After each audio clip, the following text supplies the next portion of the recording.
summery. Oh, and all muffiny. What you doing?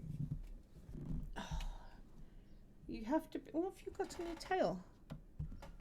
What was that? Just a bit of fluff, I think. Anyway, yeah, welcome back. It's nice to have you here for a little chat. Been a while. I had the computer issues because he broke the Wi-Fi dongle off, and I also wasn't very well for a week or so. So I had a cold. Well, it may even have been the flu, and I just didn't feel like chatting. So here we are. In the meantime, summer has started here, and we had Halloween, and I thought today I might talk about Halloween, even though it's just gone, because I've had a look into it and found it quite interesting. So we had Halloween here on a lovely warm summer's evening, and lots of little children came around with costumes dressed as scary clowns, which I hate, and ghosts and witches, and all kinds of non-scary things as well, fairies and princesses, pirates, and I had lots of sweets, lollies in Australian, sweets in English, as well as some actual lollipops, and handed those out, and it was good. It was all organised quite nicely. It being a small town, there's a little Facebook page where you can put down, you can tell them you're going to have treats and they know where to go. So they don't sort of go randomly knocking, and they all seem to go around in one or two little groups. I think they have a little sausage sizzle or barbecue before they go at one lady's house, and then all the children and the parents go together as a group pretty much, and so it was a really nice atmosphere, nice community atmosphere, and because it's summer here, I was trying to sort of celebrate more of the summer aspects of things, and so I made myself a nice little flower headdress, which you can see if you're a friend on Facebook or if you follow me on Instagram, and today I've got native flowers bottle brush or callistemon is its other name, with some lavender, and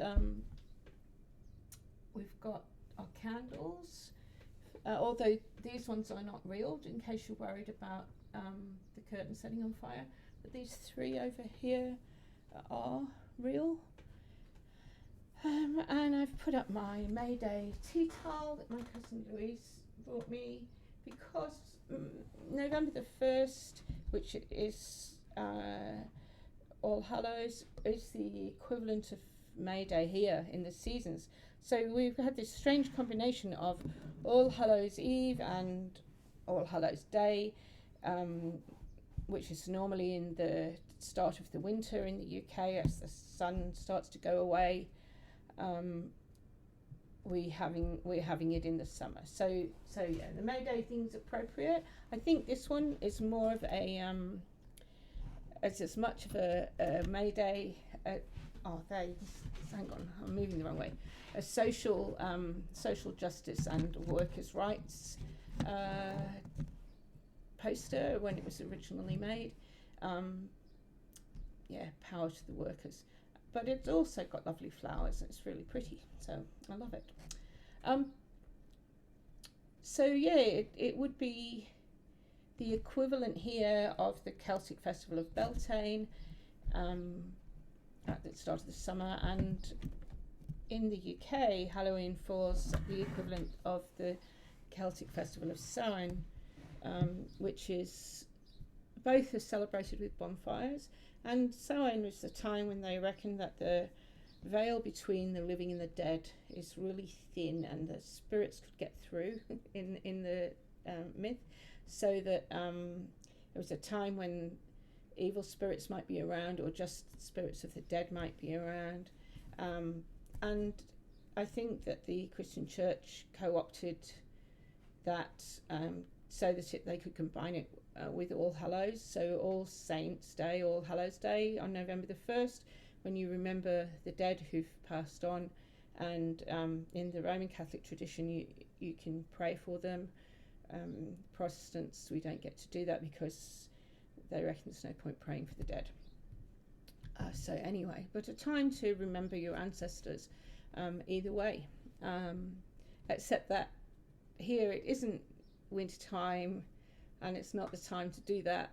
It's the time to be looking forward to the summer and fertility and all of those things. So it's strange and interesting. I had a couple of people say to me that they don't like the Americanization of Australia and the way that they see Halloween as a purely American thing. And that quite surprised me, because I thought that a lot of Scottish and Irish immigrants came out here, and really the origins of Halloween are in Scotland and Ireland, possibly Wales as well, so they're in the Celtic tradition. And when I was a little girl, my dad used to carve turnips into little head shapes and put candles inside them, which is a Scottish tradition. And I think that when they got over to America, the pumpkins were more available and they're a lot easier to carve, and they make a much more impressive picture, which is why nowadays in the UK you can buy pumpkins. It's the only time of year really where you'll see a pumpkin in the shops, I think, and they're just sold for carving because they don't eat very much over there of pumpkin. I mean, they eat plenty of other things. And then the other thing is that I didn't know is that the trick or treat seems to have originated from Scottish tradition as well. So I was reading about it. I read a poem by Robbie Burns that was written in, I think, published in 1796, and he talks about a lot of the Halloween traditions, and a lot of them are to do with romance in Scotland. So they had this thing where if you take an apple and a candle, I don't know why, and you eat the apple and light the candle in front of a mirror, you'll see the image of the person that you're going to marry. And there's lots of like those sort of like predict who you're going to marry kind of traditions associated with Halloween. I don't know why, but that was the case. And also there was this thing called guising, where the children would dress up in costumes as like spirits and ghosts and go out around the houses. And the idea of the dressing up was that the other evil spirits and ghosts that were going around wouldn't notice them because they'd just think they were more of them. I'm not sure why they're going out in the first place. I couldn't find that. Oh, you're on the mouse. Are you on the mouse? Don't know whether I'm even going to be able to keep that. We'll see. We'll have a look at it. I might have to sort of cut it and try and put another bit in. That was really annoying. You've got to stop it. So yeah, they used to go around doing what in disguises, doing guising, and they would get given presents when they went around the houses. So fascinating, I thought. What else was I going to say? Oh yeah, I think that I went to a few Halloween parties as a child, so it's not, that like in the 60s, when I was in the Brownies, I went to one, at least one. We dressed up as witches and we did bobbing for apples and different sort of Halloween games. And I went to another one at a friend's house.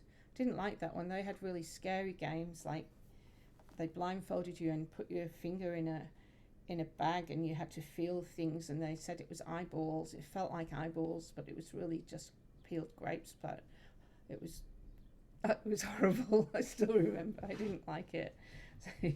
So yeah, it was at Julie Gresty's house. I still remember.